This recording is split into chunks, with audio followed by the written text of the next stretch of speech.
Hello and welcome to Do It Yourself channel. Today I will show you where to find the option, how to enable airplane mode and how to turn it off in Realme 14 Pro phone.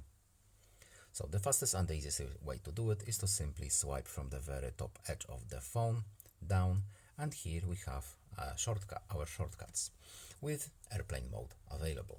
So when we tap it once, the airplane mode is activated. We can see this plane icon in the top right corner, and we can disable it tapping this button again. Alternatively, we can go to settings, and here we have airplane mode also. So we can tap this button here to turn it on and off. At the top we have just a shortcut that it's faster.